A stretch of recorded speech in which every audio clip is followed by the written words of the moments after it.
네, 하나님 말씀 시편 23편입니다. 시편 23편 1절로 6절까지 있는 말씀입니다. 제가 아이를 셋을 키웠잖아요. 그래서 아이를 키울 때마다 느끼는 게 있는데, 아이들이 기어다니다가 이제 걸음마를 시작하기 전에 이제 기어가다가 이제 자기가 두 발로 이제 서려고 할 때가 있어요. 그때 보통 아이들이 2,000번 정도를 넘어진대요. 그래서 2,000번 정도를 넘어져야 그때부터 이제 아장아장 다시 엉덩방아 찍지 않고 아장아장 걸어갈 정도가 된다고 하는데, 생각보다 넘어지는 횟수가 좀 많죠. 일어서려는 시도를 하루에 한 5번, 4번 이 정도 하다 보면 한 달 정도만 되면 이제 아장아장 겨우 걷기 시작하는 거죠. 많은 부모님들이 아이들이 그렇게 많이 넘어질 것을 알지만 이제 기다가 이 자기가 두 발로 일어서려고 하면 넘어지는 것은 다 알죠. 그런데 아기가 아장아장 걸을 때 넘어진다고 위험하다고 말리는 부모는 없습니다. 일어서지 못하게 하는 부모는 아무도 없다라는 거죠. 걷다가 넘어지니까 걷지 마, 너 그러다가 다쳐, 이렇게 시키는 부모는 아무도 없다라는 것이죠. 왜냐하면 이 넘어지는 과정을 계속 견뎌야만, 자꾸 넘어져야만 아이가 온전히 걸을 수 있다는 것을 알기 때문에 아이가 넘어져도 말리지 않는 겁니다. 오늘 말씀의 제목은 사망의 음침한 골짜기로 다닐지라도 라는 제목입니다. 오늘 우리가 읽은 본문은 너무 잘 아는 말씀이죠. 너무나 유명한 말씀이고요. 저도 이 본문 가지고 몇 번을 설교했던 것 같습니다. 대부분의 성도님들이 좋아하는 시편 23편의 구절은 어디죠? 1절입니다. 여호와는 나의 목자시니 내게 부족함이 없으리로다. 이 부분의 말씀을 우리는 너무나 좋아합니다. 사실 우리가 이 말씀을 사랑하는 이유도 1절 제일 앞에 나오는 여호와는 나의 목자시니라는, 여호와가 나의 목자가 되시기 때문에 좋아하는 게 아니라 그 이후에 나오는 하반절 때문이죠. 내게 부족함이 없으리로다. 사실 이 말씀 때문에 우리가 좋은 거 아니에요. 여호와가 목자가 되시건 말건 그게 중요한 게 아니라 나에게 부족함이 없는 거, 내 인생에 부족함이 없이 채워지는 게 중요하기 때문에 우리가 시편 23편 1절의 말씀을 그렇게 좋아하는 거예요. 부족함이 없다고 말하니까. 그런데 4절을 보시면 목자의 인도함을 따라갔는데, 이 양이 목자의 인도함을 받고 따라갔는데 무엇을 만납니까? 사망의 음침한 골짜기를 만날 때가 있다고 성경은 기록하고 있다는 겁니다. 해가 들어오지 않고 침침하고 어두운 곳, 누가 봐도 위험한 곳, 누가 봐도 넘어짐의 장소, 쓰러짐의 장소로 생각하는 그 사망의 음침한 골짜기, 얼마나 위험한지 오늘 저자는 사망의 음침한 골짜기라고 표현할 정도로 위험하다라고 소개하고 있는 곳을 만나기도 한다는 거죠. 우리에게 맞게 이 사망의 음침한 골짜기를 설명하면 이런 것일 것 같아요. 갑작스럽게 사업의 위기가 찾아와서 부도를 맞았거나, 갑작스럽게 병이 발견돼서 큰 위기를 만날 거나, 인생의 어려운 문제를 만나서 해결할 길이 없는 상태, 이것을 사망의 음침한 골짜기라고 표현할 수 있을 것 같습니다. 그런데 재미있는 것은 무엇입니까? 그렇게 사망의 음침한 골짜기를 지나고 있는데, 그렇게 사망의 음침한 골짜기를 걷고 있음에도 시편 기자의 목소리는 너무나 당당하고 오히려 밝다는 거예요. 어둡고 괴롭고 힘든 게 아니라 시편 기자의 이야기가 너무나 밝다라는 겁니다. 왜냐하면 사망의 음침한 골짜기로 다닐지라도 주께서 나와 함께 하신다, 그곳에서 주님이 나와 함께 하신다고 이 시편의 저자가 확신하고 있기 때문에 분위기가 밝을 수밖에 없는 거죠. 여러분, 푸른 풀밭에서 여호와의 나의 목자가 되신다는 것, 이것은 이해가 됩니다. 그런데 사망의 음침한 골짜기를 다니고 있는데 주께서 나와 함께 하신다, 이 고백을, 4절 말씀의 이 고백을 보면서 우리는 궁금증을 가지게 되죠. 도대체 왜 사망의 음침한 골짜기를 지나가고 있음에도 불구하고 어떻게 이 시편의 저자는 이렇게 기쁨의 노래를 부를 수 있는 것인가? 이 질문입니다. 오늘 이 질문에 대한 답을 저와 여러분이 하나씩 찾아가면서 우리 모든 성도님들이 인생의 사망의 음침한 골짜기를 만날 때 그곳에서 우리 삶과 우리 인생의 목자 되신 주님을 고백하는 시편 23편의 저자처럼 하나님의 은혜를 경험하는 시간 될 수 있기를 주님의 이름으로 부탁을 드립니다.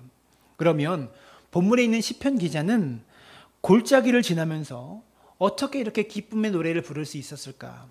첫 번째로 골짜기가요, 지나가는 곳이기 때문입니다. 거기에 영원히 머무르는 게 아니라 지나가는 곳이기 때문에. 골짜기는요, 그저 지나가는 곳일 뿐이고요, 다녀가는 곳일 뿐입니다. 4절 말씀 보시면 함께 읽을까요? 사망의 음침한 골짜기로 다닐지라도 해를 두려워하지 않을 것은 주께서 나와 함께 하심이라. 주의 지팡이와 막대기가 나를 안위하시나이다.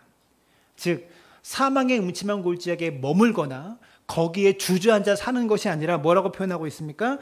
다닐지라도라고 표현하고 있어요. 다닌다는 거예요, 여기를.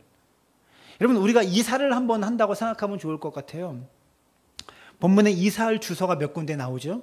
2절 말씀 보여주세요. 2절 보시면 이렇게 말합니다. 그가 나를 푸른 풀밭에 누이시며 쉴만한 물가로 인도하시는도다. 푸른 풀밭이라는 주소가 나오고 쉴만한 물가라는 주소가 또 나옵니다. 여기 머무르고 싶죠. 푸른 풀밭에 오래 머무르고 싶고 쉴만한 물가에 오랫동안 머무르고 싶습니다. 여기서 영원 살고 싶지만 우리 인생이 그렇지 않다라는 거예요. 거기에서 영원히 살 수 없는 겁니다. 왜요? 이 집이 내 집이 아니기 때문에. 이해가 되세요? 푸른 풀밭이 내 집도 아니고요, 쉴만한 물가가 내 집도 아니고요, 사망의 음침한 골짜기가 내 집이 아니라 다 지나가는 곳일 뿐이라고요. 여기는 우리의 집이 없어요. 제가요 3년 전에 교회 앞으로 이사 왔죠. 두산 아파트에 살고 있는데 제가 그 집에서 영원히 살 수 없습니다. 왜 못 살까요? 제 집이 아니기 때문에 그래요. 전세이기 때문에 그렇습니다. 설령 제가 돈 주고 아파트를 샀다고 할지라도 언젠가는 나와야 합니다. 전세이기 때문에. 여러분 뉴스 보셨죠? 나라에 참 도둑놈들이 많은 것 같아요. LH 사건 때문에 여러분도 화가 많이 나셨을 것 같고, 그런데 중요한 것은 이거죠. 푸른 풀밭이라도, 지금 내가 있는 집이 푸른 풀밭이고 쉴만한 물가라고 해도 거기가 내가 영원히 살 곳이 아니라 언젠가는 이사 가야 될 곳인데, 다음에 이사 가게 될 곳이 있다면 사망의 음침한 골짜기로 이사 갈지도 모른다는 거예요. 여기서 우리는 중요한 것을 깨닫게 됩니다. 우리가 쉴만한 물가에 거주하든지 푸른 풀밭에 거주하든지 사망의 음침한 골짜기에 거주하든지 간에 이 모든 장소는 우리가 영원히 사는 곳이 아니라 잠깐 머물다가 갈 곳일 뿐이라는 거예요. 잠깐 머물다가 이사해야 될 곳들이다라는 거예요. 그래서 푸른 풀밭에서 영원히 살고 싶죠. 여러분의 인생에서도 푸른 풀과 같은 시절이 있었죠. 쉴만한 물가와 같은 시절이 분명히 있었을 겁니다. 그러나 거기서 영원히 살게 되든가요?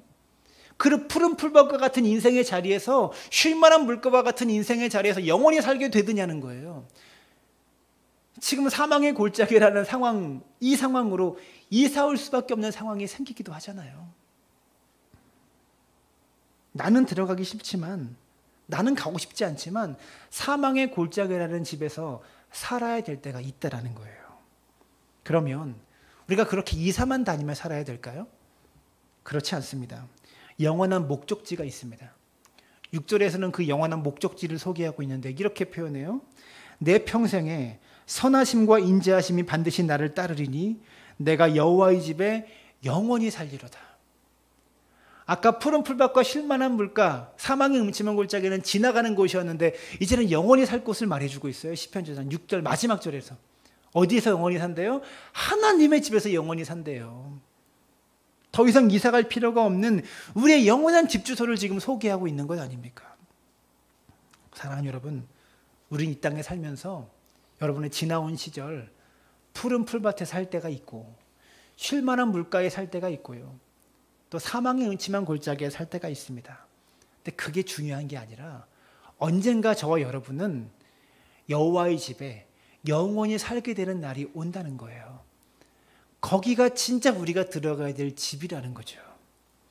그 영원한 집에 살게 되기 전까지 우리는 푸른 풀밭과 사망의 음침한 골짜기 여기를 왔다 갔다 하면서 살 수밖에 없다라는 거죠. 형통의 날이 왔다가 공고의 날이 왔다가 이 날이 왔다 갔다 하면서 뒤죽박죽 왔다 갔다 하면서 그렇게 살 수밖에 없는 인생이다라는 겁니다. 전도서 7장 14절을 보시면 이런 말씀이 있어요. 이렇게 표현해요. 형통한 날에는 기뻐하고 곤고한 날에는 되돌아보아라. 이 두 가지를 하나님이 병행하게 하사 사람이 그의 장래의 일을 능히 헤아려 알지 못하게 하셨느니라. 하나님이 형통의 날과 곤고의 날 이 두 가지를 병행하게 만들어 놓으셨대요. 우리 인생에. 형통의 날만 있는 게 아니라 곤고의 날만 있는 게 아니라 이 두 개의 날이 병행하도록 만들어 놓으셨대요. 형통한 다음에 무조건 곤고함이 오는 게 아니라 어느 날 형통했다가 또 형통했다가 승승장구했다가 갑자기 곤고가 오기도 하고요. 어떨 때는 계속 곤고하고 어렵다가 갑자기 형통이 찾아오기도 하고요. 이 두 가지가 병행되게 하셔서 다음에 어느 것이 옳는지 모르도록 우리 인생을 하나님 만들어 놓으셨다는 거예요. 사랑하는 여러분, 중요한 것은 이겁니다. 우리 인생의 최종 목적지인 영원은 여호와의 집에 영원히 거하게 될 때까지 이 땅에 사는 동안 여러분 푸른 풀밭과 쉴만한 물가 그리고 사망의 음침한 골짜기 여기를 우리는 지나다니는 인생이 된다는 겁니다. 여러분 사망의 음침한 골짜기에 가고 싶은 사람이 누가 있겠어요? 근데 누구라도 이 사망의 음침한 골짜기는 피할 수가 없어요. 우리 모두는 사망의 음침한 골짜기를 피하고 싶습니다. 그래서 자녀들을 열심히 공부시키잖아요. 왜 자녀들에게 그렇게 공부를 막 시킵니까? 그래도 이 세상에서 조금이라도 편하게 살려면 공부하는 게 낫다고 생각해서 공부시키는 거 아니에요. 왜 그렇게 여러분 직장 가서 밤새워서 일하면서 그렇게 애쓰면서 돈을 모으십니까? 왜 그렇죠? 어떻게 해서든지 이 사망의 그 음침한 골짜기에 안 들어가려고 몸부림치려고 돈 버는 거 아니에요?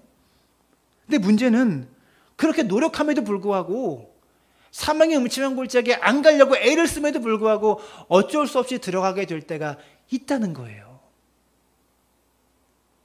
물론 하나님의 백성들이 하나님의 뜻대로 살지 않고 자기 마음대로 이 세상을 막 살아가다가 죄 때문에 사망의 음침한 골짜기에 떨어질 때도 있어요. 근데 본문은 그런 상황을 이야기하는 게 아닙니다. 본문에서 말하는 사망의 음침한 골짜기는 목자가 인도해서 여호와께서 인도하셔서 사망의 음침한 골짜기에 들어오게 될 때를 지금 말하고 있는 거예요. 무슨 말이냐? 목동들이 양을 칠 때요.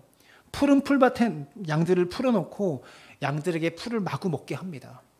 그런데 그곳에서 계속 거주해서 풀을 계속 양들이 뜯어 먹으면 이 풀이요 씨가 말라버린대요. 그래가지고 여기서 먹은 풀이 또 자라날 시간을 줘야 되기 때문에 양들을 이동시킨다고 합니다. 그런데 그렇게 푸른 풀밭을 찾아서 양들이 또 다른 곳으로 이동하는 게 쉬운 일이 결코 아니라는 거죠. 산을 넘고 골짜기를 지나 험한 골짜기를 지나야만 도착할 수 있는 곳이 또 푸른 풀밭이다라는 거예요. 그 음침한 골짜기를 지나가는 동안 많은 양들이 다치거나 죽습니다. 그래도 그렇게 해야만 양들에게 풀을 계속 먹일 수 있기 때문에 목자는 이동을 시킨다고 하는 거죠. 동일한 맥락에서 하나님은 저와 여러분의 신앙을 더 성숙시키기 위해서 한 단계 더 업그레이드 시키기 위해서 한 단계 더 신앙의 발전을 위해서 어쩔 수 없이 우리로 하여금 사망의 음침한 골짜기를 지나가게 하신다는 거예요. 왜요? 거기를 통과해야만 푸른 풀밭을 또 찾을 수 있기 때문에 그래요. 성경에 아브라함이 있습니다. 아브라함이 하나님의 약속을 받았죠. 내가 너의 자손을 하늘의 별처럼 땅의 모래처럼 많게 할 거야. 이 약속을 받고도 아브라함은 100살이 돼서야 이삭을 얻습니다. 그러면 하나님의 약속을 받았으니까 아브라함이 아들을 얻을 때까지, 약속받고 아들을 얻을 때까지 평탄한 길만 살았습니까? 그렇지 않습니다. 약속을 받은 아브라함인데, 하나님을 만나서 하나님의 뜻대로 살아가려고 애썼던 아브라함인데 평탄한 길만 살았나요? 아니잖아요. 급해가지고 여종 하갈과 동침해서 이스마엘을 낳기도 하고 그래서 집안이 파탄날 뻔했어요. 이 실수 때문에 애굽으로 내려갔다가요 왕에게 아내를 빼앗길 뻔했어요. 여러분, 아내를 빼앗기면 아들을 못 낳잖아요. 흉년을 만나기도 하고요. 온갖 풍파들이 아브라함의 인생 가운데 있었어요. 약속이 성취되기 전까지. 생각해보면 아브라함이라고 해서 하나님의 약속을 받았다고 해서 그의 인생이 푸른 풀밭으로만 들어갔던 것이 아니었다라는 거예요. 야곱의 인생을 한번 생각해 보십시오. 야곱은 자신의 인생이 얼마나 힘들었던지 얼마나 괴로웠던지 창세기 47장 9절에서 바로 왕에게 자신의 인생에 대해서 이렇게 설명합니다. 야곱이 바로에게 아뢰되 내 나그네 길의 세월이 130년이니이다. 내 나이가 얼마 못 되니 우리 조상의 나그네 길의 연조에 미치지 못하나 험악한 세월을 보내었나이다. 자신의 인생이 얼마나 힘들었던지 왕 앞에서 인생을 좀 험악하게 살았습니다. 힘든 인생을 보냈습니다. 험악한 세월을 보냈습니다라고 자신의 인생을 말하고 있어요. 사망의 음침한 골짜기를 야곱이 얼마나 많이 다뤘으면 험악한 세월을 살았다고 지금 말하고 있을까요? 사랑하는 여러분, 생각해 보면요, 성경에 나오는 많은 인물들이 다 하나님의 사랑과 하나님의 은혜를 받으며 살아왔지만 그들의 인생의 평탄한 길이 결코 아니었고요, 그들의 인생이 푸른 풀밭과 쉴만한 물가만 있었던 것이 아니었고요, 반드시 사망의 음침한 골짜기를 지나야만 했다라는 거예요. 우리 생각 같아서는 하나님이 사랑하시니까, 하나님이 택하신 사람들이니까 평탄한 길을 걸어갔겠지 하지만 하나님의 사랑하셔도 사망의 음침한 골짜기를 지나가야만 한다라는 겁니다. 여기서 우리는 중요한 인생의 진리를 배우게 되죠. 우리가 때로 힘들고 어렵다고 해서 사망의 음침한 골짜기를 지나간다고 해서 하나님이 결코 여러분을 버린 게 아니라는 겁니다. 힘들다고 해서 너무나 괴롭고 어려운 험악한 세월을 보낸다고 해서 하나님이 우리를 버리신 게 아니라는 거예요. 우리가 착각하는 게 뭐냐면 내 인생이 너무나 괴롭고 힘드니까 하나님이 나를 버리신 게 아닌가라고 생각합니다. 그런데 하나님이 나를 버리신 게 아닙니다. 떠나신 게 아닙니다. 하나님이 나와 함께 하심에도 불구하고 하나님이 내 삶을 인도하심에도 불구하고 우리 인생길에 사망의 음침한 골짜기에 들어갈 수 있다는 거예요. 그리고 들어가야만 한다는 거예요. 오히려 푸른 풀밭으로 인도함 받기 위하여, 또 다른 푸른 풀밭으로 우리가 가기 위하여 사망의 음침한 골짜기를 지나가게 하시는 분이 우리 하나님이시다라는 거예요. 사랑하는 여러분, 쉴만한 물가를 지날 때만 하나님이 나의 목자가 아니라, 푸른 풀밭을 지날 때만 하나님이 여러분의 목자가 아니라, 사망의 음침한 골짜기를 지나갈 때도 하나님이 나의 목자가 되신다라고 고백할 수 있는 믿음의 사람들 되어주시기를 주님의 이름으로 축원합니다.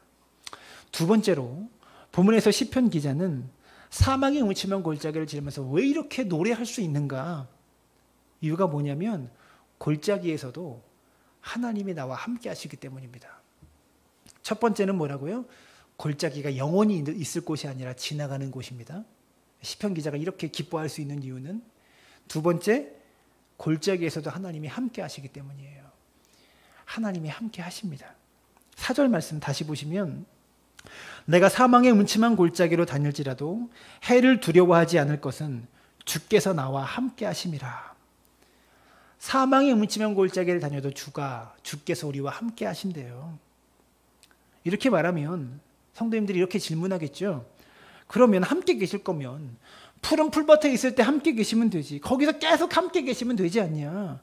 왜 굳이 사망의 음침한 골짜기에 들어가서 함께 하시냐? 이 말을 잘 이해하려면 부부관계를 좀 생각하면 좋을 것 같습니다. 신혼부부가 이제 막 결혼해서 사랑을 둘이 확인하려면 얼마나 알콩달콩 결혼하고 나서는 재밌게 살겠어요. 근데 정말 이 부부가, 이 남편이 내 남편이고 이 아내가 내 아내다라는 확신이 들 때는 언제입니까? 신혼의 알콩달콩함이 있을 때가 아니라 사실은 이 부부가 같이 어려움을 지나갈 때입니다. 인생의 힘든 시간을 부부가 함께 지나갈 때 아닙니까? 갑자기 사업에 어려움을 겪는다든지, 직장의 위기를 만난다든지, 건강에 어려움이 생겼을 때 큰 위기를 당하고 나면 세상에 누구도 나와 함께 하지 않고 내 편이 되어주지 않을 때, 그래도 내겐 남편이 있구나, 그래도 내게는 아내가 있구나, 이게 깨달아질 때 비로소 남편과 아내 사이에 진정한 부부관계가 들어가는 거 아니겠어요? 고난의 시간을 함께 통과하고 난 뒤에 정말 부부밖에 없구나, 내 아내밖에, 내 남편밖에 없구나, 이것을 우리가 깨닫게 되는 것처럼 하나님과 우리의 관계도 마찬가지예요. 우리가 평안하고 모든 것이 풍부할 때도 하나님은 여러분과 함께 하시지만 그때보다 내가 어려울 때, 내가 사망의 음침한 골짜기를 지나가고 있을 때 하나님이 나와 함께 계시면 그때 더 절실하고 진실하게 하나님을 깨닫게 된다는 거예요. 이사야서 43장 2절은 이렇게 말합니다. 내가 물 가운데로 지날 때에 내가 너와 함께 할 것이라. 강을 건널 때에 물이 너를 침몰하지 못할 것이며 내가 불 가운데로 지날 때에 타지도 아니할 것이요 불꽃이 너를 사르지도 못하리니. 불 가운데 지날 때 너와 함께 하겠다. 물 가운데 지날 때 너와 함께 하겠다. 여러분 생각해 보십시오. 불 가운데 지날 때 함께 하겠다고 말하면 불을 겪어봐야 함께하는 것을 알 것 아닙니까? 물 가운데 지날 때 하나님이 나와 함께 가시겠다고 말하면 물 가운데로 들어가 봐야 하나님이 함께 하시는 것을 깨달을 거 아닙니까? 여러분 이스라엘 백성이요 구름기둥과 불기둥을 경험할 때가 언제였습니까? 광야 시간이었습니다. 이스라엘 백성이 홍해가 갈라지는 기적을 체험할 때가 언제였습니까? 광야 한가운데였습니다. 광야 한가운데서 하나님의 기적을 체험한 거예요. 그래서 사망의 음침한 골짜기를 지나가는 것 이것이 문제가 아니라 사망의 음침한 골짜기에서 하나님이 나와 함께하고 있다는 것을 발견하는 게 가장 중요한 거예요. 인생의 누구라도 사망의 음침한 골짜기를 지나갈 때가 있어요. 근데 어떤 사람은 사망의 음침한 골짜기에서 하나님을 경험하고 하나님을 체험해서 하나님을 깨닫는 사람이 있는 반면에 사망의 음침한 골짜기를 지나면서 내 인생은 왜 이렇게 힘든지 모르겠다. 하나님이 정말 살아계신지 모르겠고 하나님이 진짜 나를 사랑하시는지 진짜 모르겠다라고 생각하면서 하나님을 떠나는 사람도 있다는 것이죠. 만약 여러분이 사탄이라고 생각하고 우리를 공격한다고 생각해 보십시오. 여러분이 사탄입니다. 그러면 사망의 음침한 골짜기를 지나고 있는 누군가를 공격할 때 누구를 공격하겠습니까? 사망의 음침한 골짜기를 어떤 사람이 지나가고 있으면 하나님이 그와 함께 계시죠. 내가 사탄이라면 하나님을 공격하겠습니까? 사람을 공격하겠습니까? 하나님한테는 내가 잽이 안 돼요. 그래서 누구를 공격하죠? 사람을 공격해요. 사탄이 마찬가지라고요. 사탄도요 하나님을 공격할 수 없습니다. 그래서 우리의 눈을 가려서 하나님이 함께 하시지 않는 것처럼 만들어버리는 거예요. 그렇게 느끼게 하는 거예요. 하나님이 나를 버리셨기 때문에 내가 이렇게 사망의 음침한 골짜기를 지나가는구나 이렇게 생각하게 만들어서 사망의 음침한 골짜기를 여러분이 지나가고 있는 동안에 외롭게 만듭니다.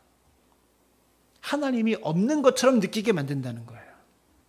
사랑하는 여러분, 사망의 음침한 골짜기가 하나님이 나를 사랑하시고 나와 함께 하신다는 것을 경험할 수 있는 절호의 기회입니다.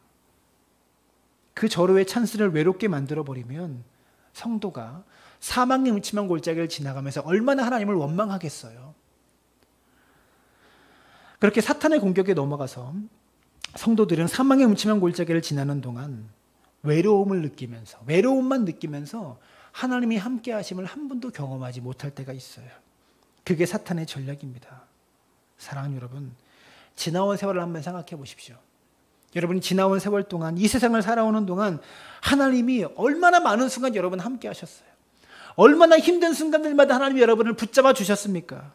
그 외로움의 순간들을 떠올려 보십시오. 그 순간에 하나님이 함께 계시지 않으셨습니까? 하나님이 붙들어 주셨고 도우시고 인도하시지 않으셨어요? 분명히 하나님이 함께 계셨는데 내 눈이 어두워서 그 순간에 하나님을 깨닫지 못할 때가 얼마나 많았어요. 심지어 우리가 죄인 되었을 때 우리를 위해서 십자가에 못 박혀 죽으심으로 우리에 대한 하나님의 사랑을 확증해 주셨습니다. 즉 하나님이 먼저 나에게 찾아오셔서 십자가의 사랑으로 얼마나 너를 사랑하는지 보여주셨다라는 거예요. 사랑하는 여러분, 하나님은 나를 떠나시지 않는데 내가 하나님을 등지고 살았던 적이 얼마나 많이 있습니까? 우리가 그렇게 하나님을 떠나 하나님을 등지고 살 때마다 하나님이 그래, 너 나 떠났지? 너 두고 보자. 너 나 버렸지? 너 두고 보자. 우리에게 그렇게 등을 돌리셨습니까? 아니죠. 내가 하나님을 등지고 살았던 그때도 하나님이 늘 나와 함께 하셨고요. 늘 우리를 기다리고 계셨고 언제나 다시 돌아오 하나님께 다시 돌아오면 하나님이 안아주시고 맞아주셨잖아요. 그 하나님의 사랑을 깨달아 하나님께 돌아갈 때마다 하나님이 기쁨으로 우리를 안아주셨다고요. 그렇기 때문에 오늘 시편의 기자는 사망의 음침한 골짜기를 지난다고 할지라도 하나님이 함께 계시기 때문에 두려움이 없다고 고백하고 있는 거예요. 마지막 세 번째로 본문에서 시편 기자는 사망의 음침한 골짜기를 지나면서 어떻게 이렇게 기쁨의 노래를 부를 수 있는가? 세 번째로 골짜기에서도 하나님이 안위하시기 때문입니다. 이 안위하신다, 무슨 말이냐면 보호하신다는 거예요. 보호하시고 위로하신다. 이 말이 안위하다라는 말입니다. 4절 말씀 또 보시면 내가 사망의 음침한 골짜기로 다닐지라도 해를 두려워하지 않을 것은 주께서 나와 함께 하심이라. 주의 지팡이와 막대기가 나를 안위하시나이다. 이렇게 말합니다. 본문이 이렇게 되어 있습니다. 해를 두려워하지 않을 것은. 그래서 해를 두려워하지 않는다는 말은 떠있는 해가 아니라 해로움입니다. 내 인생의 위협, 해로움 이런 거예요. 이거 두려워하지 않을 것은 주께서 나와 함께 하심이라. 주의 지팡이와 막대기가 나를 보살펴 주신다. 또 위로해 주신다. 무슨 말입니까? 해로움이 있을 것이지만 그 해로움이 전혀 나에게 해가 되지 않는다. 아무런 영향을 나에게 미칠 수가 없다라는 말입니다. 예를 들면 이런 거예요. 여러분 놀이공원 가보셨죠? 롯데월드를 가면 귀신의 집이 있어요. 그 놀이공원마다 있을 텐데 롯데월드 귀신의 집이 사람이 제일 많은 것 같아요. 제가 가본 데가 거기밖에 없어서. 근데 입구에 들어가려고 줄을 딱 서보면 들어가는 순간부터 어두컴컴하게 다 만들어 놓고요. 그 안에서 막 귀신 소리도 나오고요. 막 분장한 사람들이 막 튀어나오기도 하고요. 음산한 소리가 나오면서 사람들을 깜짝 놀라게 만들어요. 근데 마지막 출구까지 통과해서 나오는 게 귀신의 집입니다. 사람들이 신기한 게 뭐냐면 그 귀신의 집에 들어가려고 돈을 주고 표를 사가지고 엄청나게 긴 길을 기다리고 있어요. 생각해 보세요. 그 귀신의 집에 들어가면 무섭다는 걸 그 사람들이 모를까요? 알아요. 전 거기를 돈 내고 들어간 사람들이 이해가 안 돼요. 근데 무서운 데를 왜 들어가요? 신기한 게 뭐냐면 근데 귀신의 집에 그 무서운 귀신의 집에 들어가려고 사람들이 줄 서 있으면서 웃으면서 서 있어요. 기대하면서 서 있어요. 거기 들어가면 당연히 무서운데 들어가기 전에 웃으면서 순서를 기다리고 있다는 거죠. 근데 그 사람들이 너무나 신기합니다. 근데 그게 가능한 이유가 뭐죠? 어떻게 이렇게 웃으면서 그 무서운 데를 기다리고 있죠? 서 있는 사람이 귀신의 집에 들어가면 음산하고 뭔가 갑자기 튀어나오기도 하고 깜짝 놀라기도 합니다. 그러나 그 안에 있는 어떠한 일이 나에게 해를 입히지 못한다는 것을 알기 때문에 그래요. 깜짝 놀라기는 하고 무섭기는 하고 그러지만 그 일들이 나에게 해가 된다는 것을, 해가 되지 않는다는 것을 사람들이 알기 때문에 웃으면서 기다리고 있는 거예요. 본문에서 말하는 사망 음침한 골짜기가 바로 그런 곳이에요. 해로움이 없느냐? 아니, 있습니다. 깜짝 놀라기도 합니다. 힘들기도 합니다. 그런데 사망의 음침한 골짜기를 들어가면서도 기분 좋게 시편 저자가 들어갈 수 있었던 이유가 뭡니까? 거기에 들어가도 하나님이 함께 하시기 때문에, 그 해로움들이 나에게 해로움으로 오지 않기 때문에 그래요. 아무런 해를 나에게 끼칠 수 없다라는 사실을 알기 때문에 기뻐할 수 있는 거예요. 본문에 보니까 지팡이와 막대기로 안위하신대요. 지팡이와 막대기가 무엇일까요? 목자에게 지팡이는 뭐냐면 일반적으로 목동들은요, 이게 지팡이 끝이 구부러진, 이렇게 구부러진 그런 지팡이를 사용해요. 그래서 양들이 다른 길로 갈 때마다 이 구부러진 부분을 이용해서 목을 이렇게 끌어당깁니다. 양들의 목을. 그래서 옳은 길로 인도합니다. 즉 양들이 잘못된 길로 가지 않도록 옳은 길로 인도해 주는 게 지팡이의 역할인 거예요. 그게 목자의 지팡이입니다. 하나님은 우리가 양과 같이 어긋난 길로 간다고 할지라도 옳은 길로 우리를 인도하십니다. 지팡이로 끌으셔서. 어떨 때는요, 환경과 조건을 막아서도 인도하고요, 요셉처럼 꿈으로 그의 앞길을 인도하고, 바울처럼 지난주에 잠깐 설교했듯이 마게도냐로 가는 환상을 보여주시면서 우리를 또 다른 길로 인도하신다는 거예요. 근데 가장 확실한 인도의 방법은 무엇이냐면 하나님이 우리를 말씀으로 인도하세요. 시편 119편 109절 말씀, 주의 말씀은 내 발의 등이요 내 길의 빛이니이다. 주의 말씀이 내 발의 등이랍니다. 발에 등이 있으면 어떻게 돼요? 발 앞만 보입니다. 옛날에 이렇게 초롱불이 있었잖아요. 이 불 들고서 옛날에는 그렇게 앞을 갔잖아요. 그래서 발 앞에 등이 있으면 발 앞만 보이는 거예요. 그런데 길의 빛이라고 말합니다. 길에 빛이 있으면 저 멀리까지 보여요. 가로등이 있으면 멀리까지 보이잖아요. 즉 하나님의 말씀이 내 발 앞도 인도하시지만 먼 길까지 인도하신다라는 거예요. 이어지는 106절은 또 이렇게 말하죠. 주의 의로운 규례들을 지키기로 맹세하고 굳게 정하였나이다. 나의 고난이 매우 심하오니 여호와여 주의 말씀대로 나를 살아나게 하소서. 주의 말씀이 내 발 앞도 인도하고 내 멀리도 인도해 주시니까 고난 가운데서 주의 말씀 붙잡고 있으면 내가 넉넉히 살아나겠습니다. 내가 넉넉히 다시 일어나겠습니다. 주의 말씀으로 나를 인도해 주십시오라고 시편 119편 기자는 지금 노래하고 있다는 거죠. 사랑하는 여러분, 주의 지팡이, 주의 말씀으로 우리를 인도하셔서 이 사망의 음침한 골짜기를 지나갈 때 어긋난 길로 가다가 해를 당하지 않도록 말씀이 지팡이가 되셔서 우리를 바른 길로 인도하십니다. 또 막대기가 나오죠. 막대기는 그야말로 막대기입니다. 맹수나 짐승들이 공격할 때 방어하는 무기가 바로 막대기입니다. 목자가 막대기를 들고 사망의 음침한 골짜기를 지나고 있는 양들이 맹수로부터 아무런 해를 당하지 않도록 막대기로 지켜주는 것이죠. 그래서 이 사망의 음침한 골짜기를 지나간다고 할지라도 해를 두려워하지 않습니다. 왜냐하면 여호와께서 지팡이와 막대기로 우리를 지키고 계시기 때문입니다. 오늘 이 아침에 우리 모든 성도님들 다 마찬가지입니다.